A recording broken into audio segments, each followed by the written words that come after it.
This is an international day, and there are representatives here from many countries from around the world. This day of commemoration in memory of the victims of the Holocaust is fraught with significance. We fulfill at once our obligation never to forget, because every victim had a story, a family, a childhood, a future cut short. And as you go in these halls, in Yad Vashem, you see these individual stories, and this is made more poignant and more heart-wrenching by just thinking about each single person or a single person, then thinking about the multiplication of the horror. And indeed, in a few short years, 6 million of our people were wiped away, literally incinerated.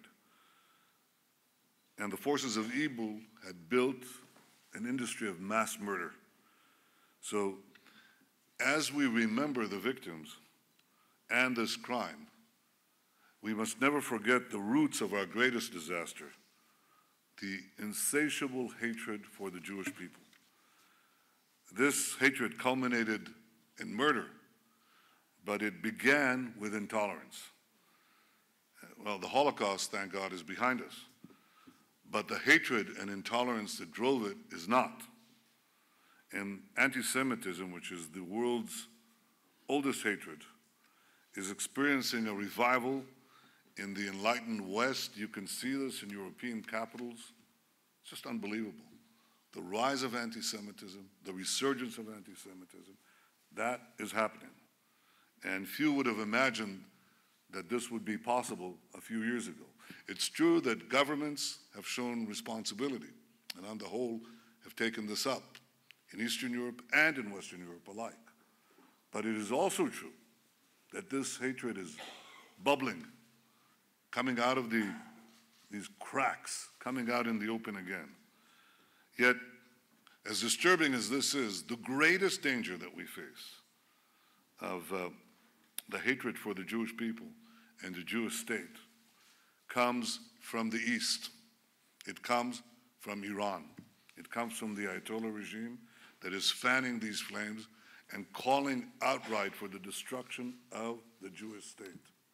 Now, I want you to think about a regime that openly declared its intention to eliminate every black person, every gay person, every European. I think the entire world would be outraged, and rightly so. But when a regime merely calls to wipe out every Israeli,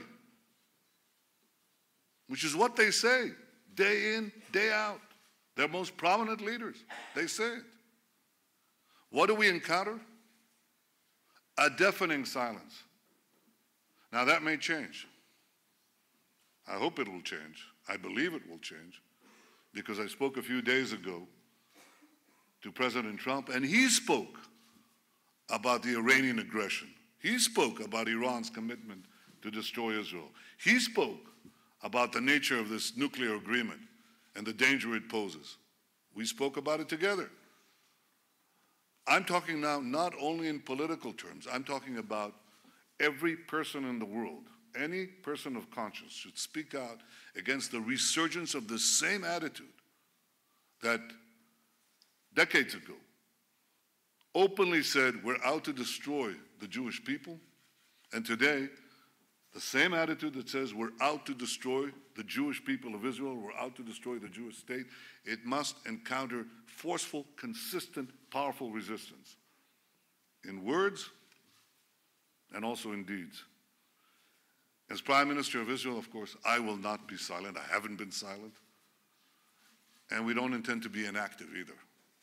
We don't merely intend to speak out, but we will take all the measures we need to defend ourselves.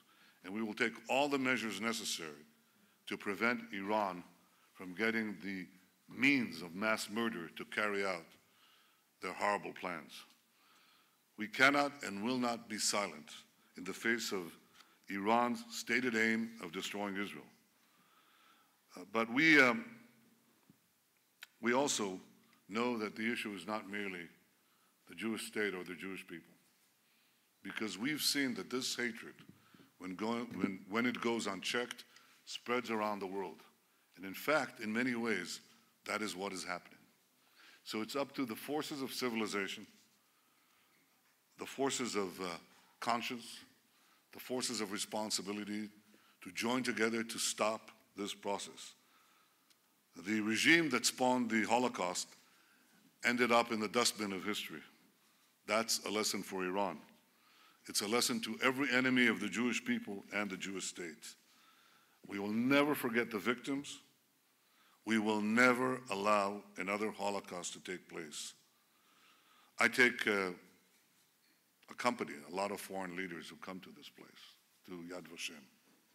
We go through the halls. We see the exhibits. They're visibly shaken. And when we come out, I say to that leader, whoever it would be, I say, you know, as Prime Minister of Israel, I have one job, to make sure that we will never need more institutions like Yad Vashem. And that's what we all have to be committed for. Thank you for your help and your participation in this noble and indispensable effort. Thank you all. Thank you.